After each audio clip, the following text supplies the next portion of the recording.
Baiklah, masih bersama saya Jasmine Abu Bakar dan rakan setugas saya Haris Ashraf Hasnan dalam Malaysia Memilih jam ini melihat kepada hari mengundi, iaitu hari ini adalah harinya kerana kita ada berbaki 3 jam sahaja lagi untuk melihat peratusan mengundi. Kalau yang kita harapkan adalah undi 100%. Tadi jam 1 kalau tidak salah saya 50%. 50%. Jumlah yang sudah pun keluar mengundi. Kita ada banyak lagi masa, insya-Allah. Kepada anda yang masih ragu-ragu ataupun masih belum lagi nak keluar mengundi, dah boleh dah keluar.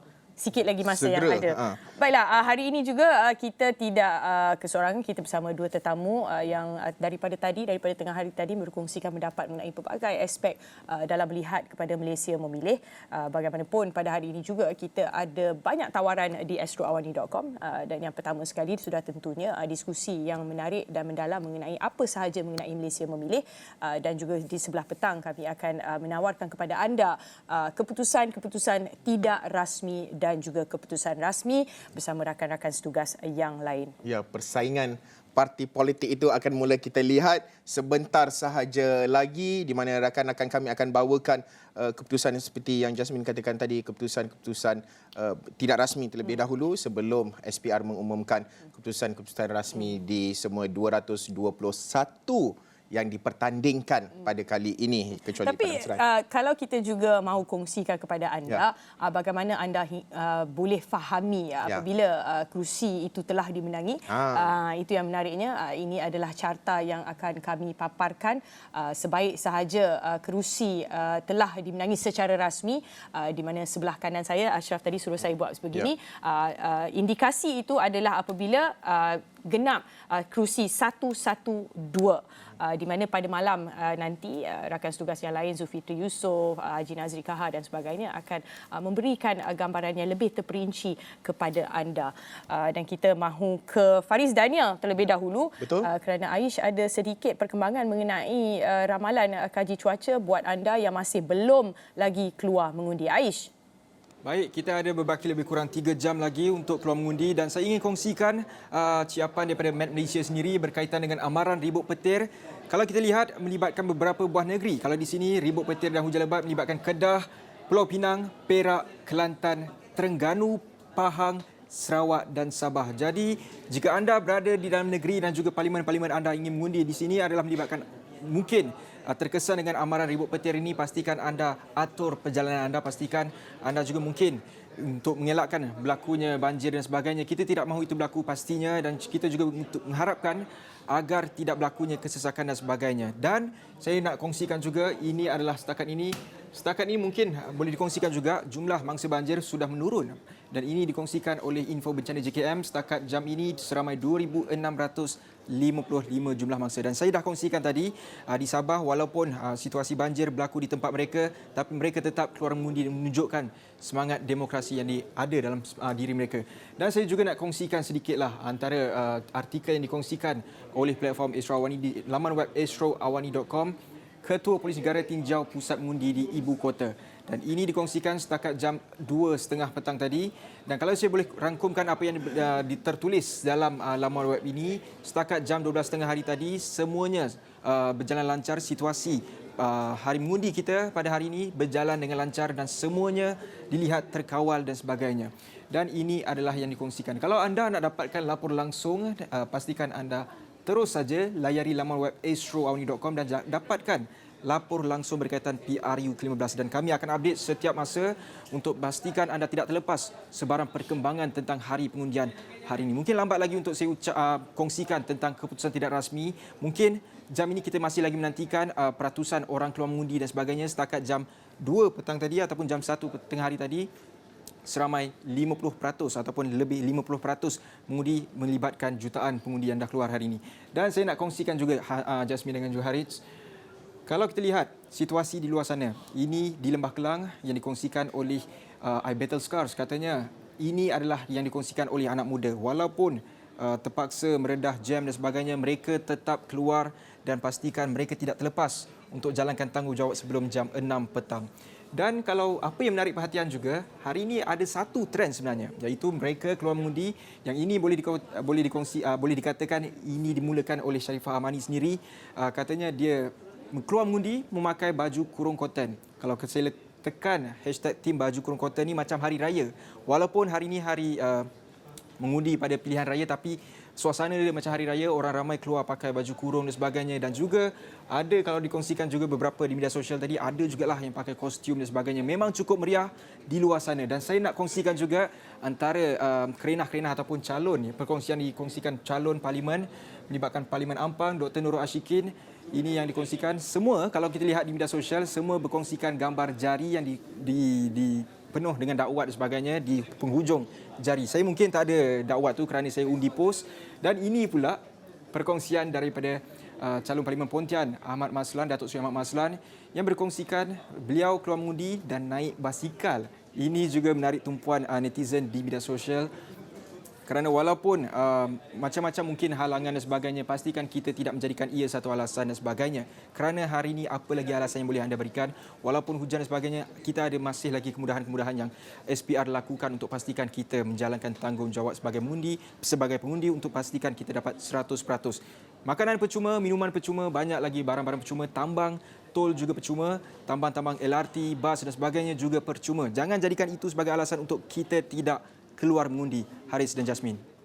Itu dia yang dikongsikan Faris Daniel. Menarik, sempat juga selit makanan percuma dan sebagainya. Aish daripada tadi sebut pasal tawaran-tawaran mereka yang sudah keluar mengundi. Mungkin kita sama-sama lepas ni ada masa sedikit. Baiklah, saya nak kongsikan sedikit di astroawani.com. Kita melihat kepada satu laporan daripada wartawan kami Petrus Bernard bercakap mengenai Datuk Seri Syafiee Apdal yang mengatakan jika menang lebih 15 kerusi warisan akan bincang dengan GPS. Itu adalah antara conversation kita yang kita sebutkan tadi. Bagaimana kita melihat kepada, kerana Sabah ni dia unik sedikit pada kali ini. Orang kata lawan di persekutuan, kawan di negeri. Prof. Bagi saya melihat begini di Sabah, JRS sudah pun ke depan dalam konteks melahirkan kolaborasi dan juga kerjasama. Dan kalau kita perhatikan, Sabah ada 25 kerusi dan daripada 25, 24 kerusi itu sudah pun dirunding. Berapa kerusi untuk Barisan Nasional, berapa untuk Bersatu. Betul. Dan baki satu saja yang menjadi tumpuan, iaitu kerusi beluran oleh Datuk Seri Ronald Kennedy kerana tidak mendapat keputusan hakiki daripada JRS dan akhirnya beliau bertanding di bawah tiket Perikatan Nasional. Jadi warisan barangkali melihat jika sekiranya mereka mampu menang 15, yang saya rasa buat masa ini tidak begitu mudah, sudah pasti itu membawa kepada satu kerjasama blok Borneo, di mana Sabah dan Sarawak, jika sekiranya yang dikatakan itu adalah untuk kerjasama dengan GPS, itu memperlihatkan bagaimana dalam konteks blok Borneo itu mahu menjadi salah satu pengimbang besar kepada kuasa di peringkat Semenanjung. Sebab itu sampai ke hari ini, walau mana parti sekalipun di Semenanjung, mereka harus ataupun perlu bergantung kepada keputusan di Sabah dan Sarawak. Di manakah mereka mahu menzahirkan kerjasama mereka. Sehinggalah semalam Pakatan Harapan menyatakan bahawa bersedia untuk bekerjasama dengan GPS di Sarawak. Bermakna kita melihat GPS inilah sebenarnya menjadi tumpuan. Kerana daripada 31 kerusi di Sarawak diwar-warkan boleh menang sehingga ke 27 dan boleh pergi sampai ke 29, dikatakan begitu daripada tinjauan yang dilakukan oleh pelbagai pihak. Jadi mereka itu menjadi antara tumpuan kepada keseluruhan parti blok gabungan yang ada di Semenanjung termasuk di Sabah. Bermakna bila Syafiee Apdal menyatakan bersedia untuk bekerjasama dengan GPS, itu bukan saja untuk melihat sebagai blok Borneo yang kuat, yang boleh memastikan soal hak, soal otonomi, soal otoriti yang ada pada Sabah Sarawak itu diperkukuhkan, terutama dari segi perjanjian Malaysia di 1963, dan malahan kedua-dua blok besar pernah ataupun ada menyelitkan akan memberikan tawaran timbalan Perdana Menteri. Satu katakan akan diberikan satu, Barisan Nasional katakan 2 timbalan Perdana Menteri, dari satu daripada Sabah, satu daripada Sarawak. Jika sekiranya menang di Semenanjung, Pakatan Harapan katakan satu daripada Borneo. Bermakna kita sudah melangkau ke arah proses untuk mengeratkan hubungan dalam konteks federalisme yang pernah kita amalkan dengan ikatan kepada soal kenegerian ini. Di situlah barangkali Syafiee Apdal telah melihat keperluan untuk mengikat dengan blok Borneo dulu supaya suara itu dilihat membawa kepada penyatuan dalam blok dan juga boleh menyuarakan satu suara bila berhubung dengan soal kepentingan dengan yang akan mengemudi di peringkat Semenanjung. Okey, baik. Dan sebenarnya kita ada bercakap berkenaan dengan Sabah Sarawak, terutamanya sebelum saya nak ke Datuk Dr. Madeline Burma, antara laporan yang kami terima pada waktu ini di mana proses pengundian di Pusat Mengundi Sekolah Kebangsaan Long Bemang berjalan lancar walaupun dalam keadaan banjir, di mana penolong pengarah operasi Bomber Sarawak Henry Armansyah memaklumkan paras air menunjukkan trend penurunan setakat ini, di mana jelasnya tiada pemindahan dilakukan dan pihaknya akan terus membuat pemantauan dari masa ke masa, di mana Henry turut memaklumkan bekalan elektrik telah ditutup sementara waktu oleh pihak Sarawak Energy Berhad SEB pada 15 November lalu di semua kawasan terjejas banjir untuk keselamatan penduduk. Dan pusat mengundi SK Long Bemang terletak dalam kawasan Parlimen Hulu Baram yang mempunyai 43,438 pemilih berdaftar, di mana perebutan kerusi melibatkan perlawanan satu lawan satu antara penyandang Datuk Wilson Ugak Kumbung GPS dan juga Ketua Penerangan dan Komunikasi PKR Sarawak Abun Sui Anyit yang bertanding atas tiket Pakatan Harapan. Dan sudah tentu sedikit kalau kita bercakap Sabah Sarawak, saya nak ke Datuk Dr. Madeline melihat kepada isu-isu yang mendominasi Sabah Sarawak ini. Prof. Siba menyebut juga berkenaan dengan perjanjian Malaysia, kolaborasi dan sebagainya, dan kolaborasi kuasa autonomi, bagaimana ianya perlu dipenuhi kehendak-kehendak itu dan juga dilaksanakan perkara-perkara yang kerana perkara ini akan meyakinkan dan juga merapatkan hubungan. Seolah-olah sebab sekarang ini kita nampak ada jurang itu berlaku Semenanjung Sabah Sarawak ini. Penting untuk kita merapatkan perkara itu. Datuk Dr. Madeline. Okey, terima kasih kerana membangkitkan isu ini. Sebab kalau kita lihat dalam state election, ungkapan yang digunakan, Sarawak First, telah menarik perhatian. I mean, it really captures the imagination of anak-anak Sarawak. You know, jadi dia telah menafikan, Sarawak for Sarawak. Remember, at one time Sarawak for Sarawak, Sabah for Sabah. Tapi kami, saya ingat lagi ketika itu masa our state election tu, kami mikirkan tidaklah banyak mungkin yang akan dimenangkan oleh Abang Jo lah. Kami panggil dia Abang Jo.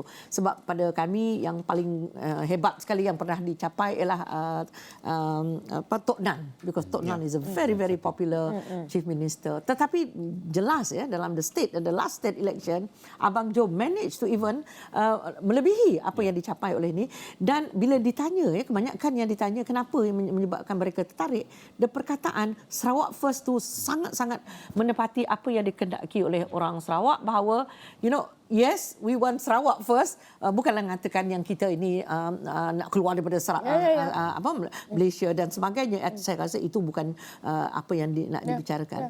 Tapi yang penting di sini, apa yang kita perlu lihat, bahawa Sabah dan Sarawak, tadi dah kita dengar tadi katanya warisan pun nak dah berbincang pun, kata nak berbincang ke sudah berbincang, menunjukkan bahawa kesedaran tentang MA63 ini, tingkat kesedarannya bukan saja di peringkat tingkat kesedaran. Sebab kalau di Sarawak itu memang ada menteri yang dihaskan, Sharifah Hasidah, YB Sharifah Hasidah memang ditugaskan sampai pergi ke England sampai meneliti dokumen-dokumen ini, menunjukkan betapa benda ini begitu, kata orangnya, amat penting bagi kami di Sarawak. Cuma yang saya khawatirnya di Semenanjung ni orang tidak melihat itu sebagai sesuatu yang ini orang tipikal lah Sabah Sarawak ni nak apa tadi, this is a very local issue.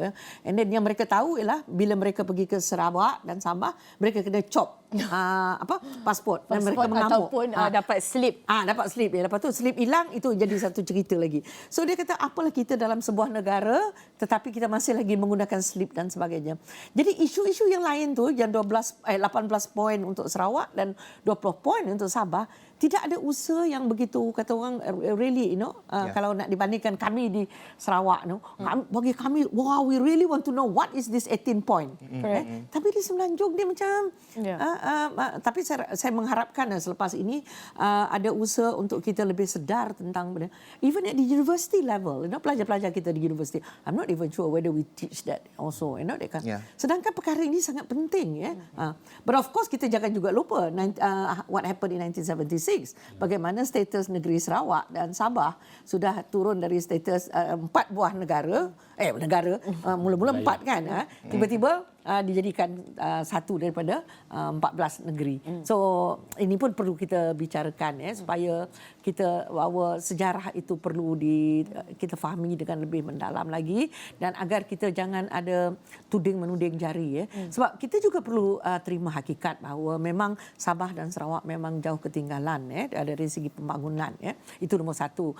Nombor dua, kita juga jangan lupa bahawa ada usaha telah dilakukan sebelum ini, memang ada di mana kita melihat, sebab ramai mengatakan memanglah Sarawak dan Sabah ini diberi keutamaan sebab mereka ini ialah apa dia kata tempat jadi pelampung dia kata untuk parti-parti politik di Semenanjung. But today dia bukan hanya pelampung, dia ada kingmaker. 31 in Sarawak, 25 in Sabah. Can you imagine kalau katanya tadi betul 29, wah, banyaklah negotiation, banyaklah kolok mi hujung minggu ni. So, bagi saya itulah bagi saya yang pentingnya kita perlu beri perhatian, at the national level it is high time. Jangan hanya tunggu bila nak kata orang, saya sering dipanggil bila macam inilah, bila nak election dan bila nak budget. Lepas tu senyap aja cerita. Kita teruskanlah. One thing, Astro, diskusi. You continue the discussion. Itulah kita nak cakap macam mana kita nak pastikan segala tuntutan Sabah dan Sarawak itu dipenuhi apabila the basics tu kita tidak ada kefahaman. Ada juga 2 minggu ini kita bercakap mengenai keyakinan GPS. Contohnya GPS didesak berkali-kali untuk menyatakan sokongan kepada pihak yang mana, kerana at the end of the day mereka yang mengundi itu mahu tahu di mana cerita besarnya diletakkan. Pandangan Prof mengenai itu, kenapa, why the reluctancy untuk menyatakan sokongan itu? Bagi saya melihat bahawa GPS tahu mereka dalam kedudukan untuk menentukan bentuk kerjasama, dan sudah pastilah dia juga mahu melihat apakah tawaran yang memungkinkan kepada persoalan tidak membelakangkan Sarawak. Dan bagi saya dalam konteks ini GPS secara terbuka sudah menyatakan bersedia bekerjasama dengan Kajian Bahasa Nasional dan sukar untuk bekerjasama dengan Pakatan Harapan kerana adanya DAP di situ. Barangkali pengalaman sewaktu tahun 2018 dalam soal kewangan telah menyebabkan wujudnya kenyataan seperti itu. Tapi bagi saya dalam konteks politik Malaysia ini ada 3. Satu, politik ini seni segala kemungkinan. Kedua, ianya politik angka. Dan yang ketiga, tidak ada musuh ataupun lawan yang tetap, hanya kepentingan. Dan selepas jam 6 petang nanti, negosiasi tawar-menawar, kompromi, pengorbanan akan berlaku untuk bolehkan pembentukan sebuah kerajaan yang dikatakan sebagai kerajaan campuran. Walhal sebelum ini pun kerajaan campuran, sebelum 2018 pun kerajaan campuran sebenarnya. Cuma sama ada dalam satu gabungan ataupun gabungan yang mesra di antara satu sama lain. Jadi saya percaya GPS akan melihat siapakah yang akan mempunyai kuasa untuk berunding dengan mereka, dan juga mahu meletakkan kepentingan kepada Sarawak dahulu. Sebab itu barangkali GPS tidak menyatakan secara terbuka kepada pengundinya kerana mahu mengambil sikap tunggu dan lihat, melihat kepada keputusan barulah memutuskan, kerana tidak mahu terperangkap dalam percaturan politik dan akhirnya akan menyebabkan mereka sukar untuk merealisasikan apa yang mahu dicapai. Kerana yang diperlukan di peringkat negeri juga adalah hubungan baik dengan di peringkat semenanjung, di peringkat persekutuan. Federalisme itu sangat penting bagi saya. Sebab itu keintiman, keserasian di antara negeri-negeri dengan persekutuan ini merupakan penggerak kepada perubahan dan pembaruan yang mahu dilakukan, termasuk dalam perjanjian 63. Saya rasa selepas ini antara perkara yang harus diutamakan oleh Sabah Sarawak adalah sejauh manakah merealisasikan perkara 1963. Walaupun dikatakan diberikan jawatan timbalan Perdana Menteri yang tidak ada dalam perlembagaan, tapi sejauh mana jawatan itu tidak bersifat seremonial, tidak bersifat simbolik semata-mata, tetapi diguna pakai untuk melaksanakan apa saja yang sudah pun ada di dalam perjanjian 63, supaya kita tidak mahu melihat ketirisan, kebocoran ataupun soal kecairan dalam kepercayaan yang telah diberikan oleh rakyat melalui mandat mereka. Di situlah saya rasakan GPS juga mengambil perhatian ataupun sikap berhati-hati, supaya akhirnya apabila mereka tahu siapakah yang boleh berkolaborasi ataupun bekerjasama dengan mereka, mereka boleh meletakkan perkara yang harus diberikan keutamaan, dan jika sekiranya itulah blok yang bersedia untuk memberikan keutamaan, perhatian kepada perkara yang dibawa oleh mereka, mungkin itulah kerajaan campuran yang bakal kita lihat nanti. Okey, baik. Pada masa ini kita nak melihat juga beberapa perkembangan terkini di mana kalau saya dapat lihat di sini termasuklah daripada seperti yang kita bawakan tadi Map Malaysia juga antara perkembangan terkini kerana keadaan cuaca, ramalan cuaca ketika ini sehingga jam 5 petang, banyak kawasan-kawasan di utara dan juga pantai timur Semenanjung termasuklah di kawasan Sarawak, Sabah ini sebenarnya akan mengalami ribut petir dan juga hujan lebat. Mengikut Map Malaysia unjurannya dari statement yang dikeluarkan 2.15 tadi sehingga jam 5 petang karang. Ini satu perkara yang cukup penting untuk anda sebagai pemilih ambil tahu. Segerakan, kami menggalakkan, menggesa anda untuk segera kepada siapa yang belum lagi keluar mengundi, cepat-cepatlah keluar mengundi. Dan SPR masih lagi belum mengeluarkan sebarang angka berkenaan dengan peratusan keluar mengundi sehingga jam 2 petang, belum terima lagi, terakhir pada jam 1 tengah hari tadi iaitu 50%, Jasmine. Itulah dia antara yang dibincangkan mengenai kolaborasi, perbincangan dan sebagainya mengenai pola pengundian, dan kita bercakap mengenai kolaborasi mengenai Semenanjung dan parti-parti di Sabah dan Sarawak. Itu adalah sesuatu yang banyak ditekankan sejak pilihan raya umum diumumkan pada hari ini. Bukan sahaja GPS, kita bercakap mengenai GRS dan juga warisan dan sebagainya. Prof Datuk Dr. Madeline Berman dah tentunya faham mengenai bila kita bercakap mengenai Sarawak First. Saya ni relatable kepada Sarawak kerana itulah dia, itulah kerja saya di Sarawak ni, melihat kepada kepentingan mereka yang berada di Borneo. Banyak laporan juga kita keluarkan mengenai kemudahan-kemudahan asas yang mereka perlukan dan sebagainya. Betul ada penggerak. Apabila kita melihat mengenai GPS contohnya, they are very certain at what they are doing. Mereka sangat yakin melihat kepada apa keperluan. Jadi apabila bercakap mengenai persekutuan, bukan mereka kata nanti dulu, but mungkin itu adalah pendekatan yang baik bagi mereka kerana my rakyat comes first. Itu juga, adakah itu harus dicerminkan kepada rakan ataupun negeri di sebelah contohnya di Sabah sebagainya. Kadang-kadang kita lihat ada juga gap itu walaupun mereka berada hanya sebelah sahaja. Gap itu ada kerana kita tidak boleh nafikan pembangunan di Sabah dan Sarawak juga ada bezanya. Datuk.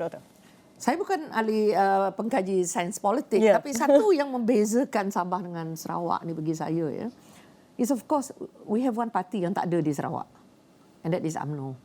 Okay. I do not know whether that's the right thing to say or the wrong thing to say, but basically kalau is it a possibility lah mungkin. Because kalau kita tanya orang Sarawak, kita ada satu je dia kata. Tapi itu yang menyebabkan saya juga agak aneh. Sebab parti-parti lain dari federal, dari Semenanjung ada, you name it lah, PAS ada, DAP ada dan sebagainya. Cuma UMNO yang tak ada. Ada. Dan why is that? Adakah itu memberi peluang kepada ini Prof Siva dan juga mereka daripada latar belakang sains politik mungkin boleh menjelaskan dengan lebih banyak. Sebab the only factor yang selain daripada geografi dan sebagainya, etnik dan sebagainya, the only thing that is unique yang membezakan yang antara Sabah dengan Sarawak itu saja. So jadi kalau kita tanya orang di kampung, dia kata, oh kita ni di Sarawak ni, that's the only factor yang membezakan kita. So I do not know whether that's a good thing or a bad thing. Sebab ada juga orang yang berkata, kenapa tidak kita ada UMNO di Sarawak? Kita ada ramai juga orang Melayu kan. Tapi saya bukan orang yang terbaik untuk menjawab soalan tu. Jadi selain daripada itu yang boleh saya jelaskan, that's political explanation. The other one, kalau kita melihat commitment, our politician is a bit different. Konsep kekitaan dia tu sangat kuat, sangat tinggi, very very very high, and then it is always about cara the unifying element itu sangat kuat. Battle cry dia tu sangat kuat. It can be anything. We can be different in any other thing. Tapi bila when it comes to being together, especially berhadapan dengan di luar Sarawak tu, kita have to be together in a lot of ways. Mungkin di Sabah isu dia agak lain tau. Dia ada isu yang the masalah dari Philippines, dia ada masalah international yang which kami di Sarawak juga tak ada sangat kalau nak dibandingkan. So kita tak boleh samakan sangat Sabah dengan Sarawak. Tetapi kalau kita lihat sejarah, sebenarnya isu S for S ni, Sabah for Sabah and Sarawak for Sarawak ni, sebenarnya bermula di Sabah sebenarnya. Kalau kita lihat at the early period.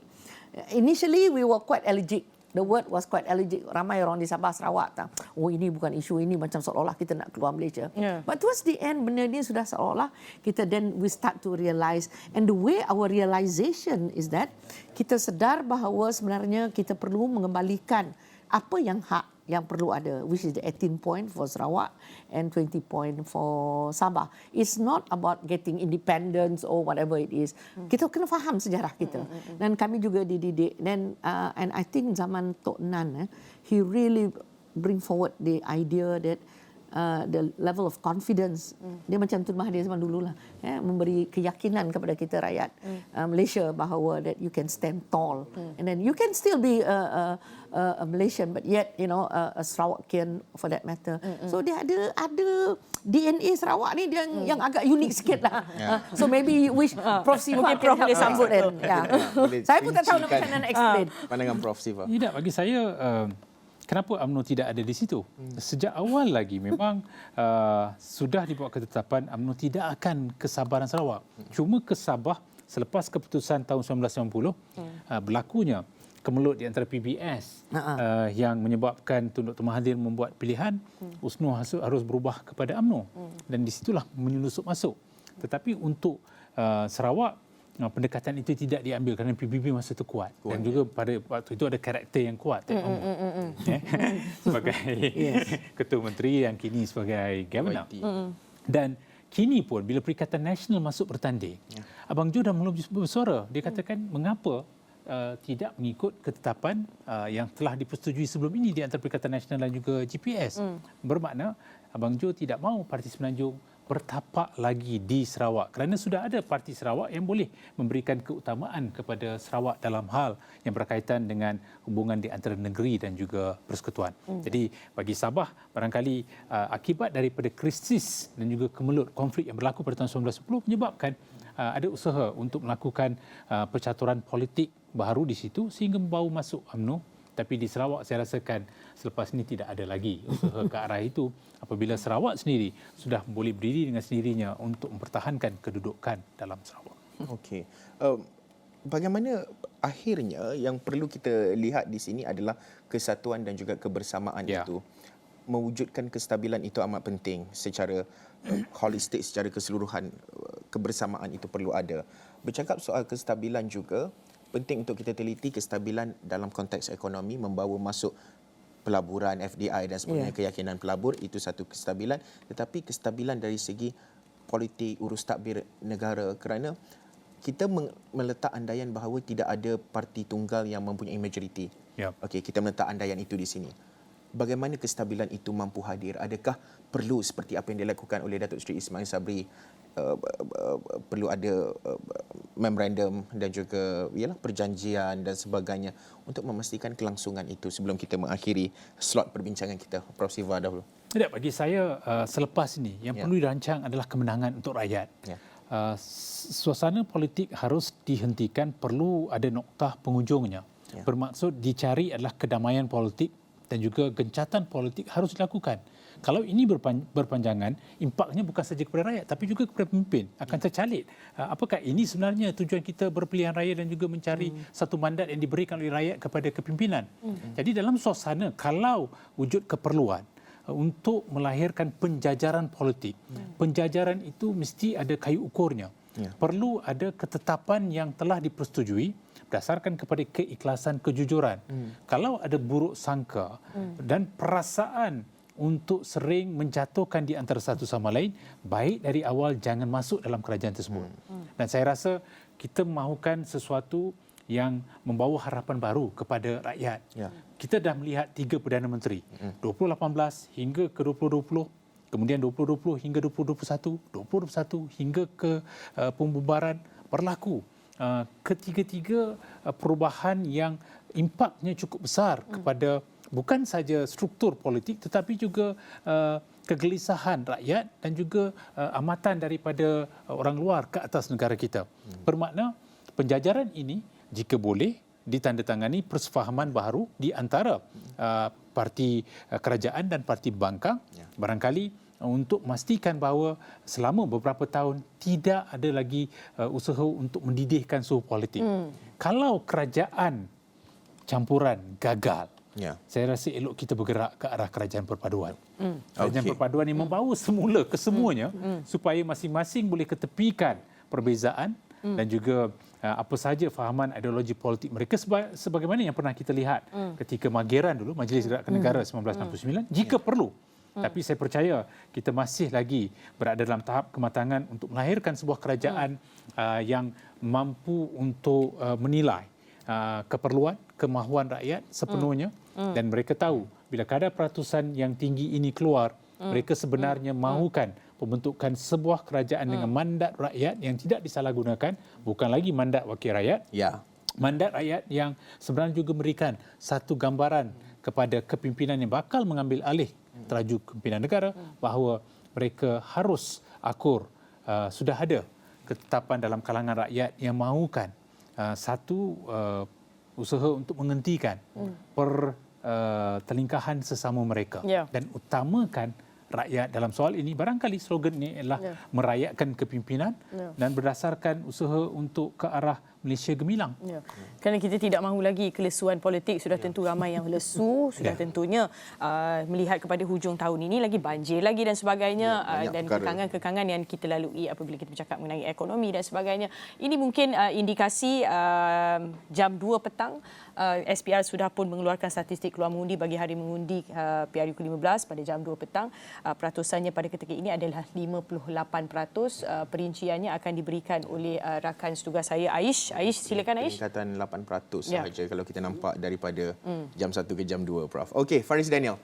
Baik, itu tadi peratusan dah pun dikongsikan oleh Jasmine dan juga Haris, 58% setakat jam 2 petang. Tapi selepas ini 3.30 petang kita akan saya akan menggantikan tempat saya adalah Fauzi Zain di depan start screen dan juga Naila, Huda dan juga AK ataupun Khairul Syafizan akan menggantikan tempat Haris, Ashraf dan juga Jasmine. Dan selepas ini kita akan bersama dengan dua tetamu kita, Dr. Zani Osman daripada Fellow Kita UKM dan juga Profesor Madya Rosmadi Fauzi daripada Fellow Penyelidik Pusat Kajian Demokrasi dan Pilihan Raya daripada UM.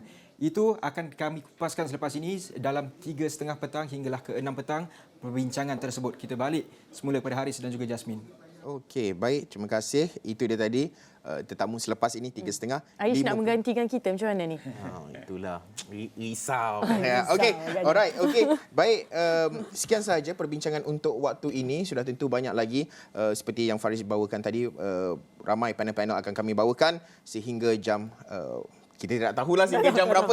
Kita jangan janji. Kita jangan janjilah. Kita tak boleh janjilah benda-benda ni. Tapi yang penting apa sahaja mengenai pilihan raya umum ke-15 Malaysia memilih Astro Awani harusnya menjadi saluran pilihan raya anda sehingga jam lewat malam. Kita janjikan segala yang sahih dan kita akan kongsikan juga keputusan-keputusan tidak rasmi bersama Luqman Haris jam mungkin petang sikit apabila kita dapat keputusan itu nanti. Jadi anda jangan ke mana-mana, teruskan bersama kami. Terima kasih Prof dan juga Datuk Dr. Benedi Berman kerana sudi bersama saya dan Haris pada petang ini. Ingat, terus bersama Astro Awani. Kami akan janjikan yang terbaik untuk anda.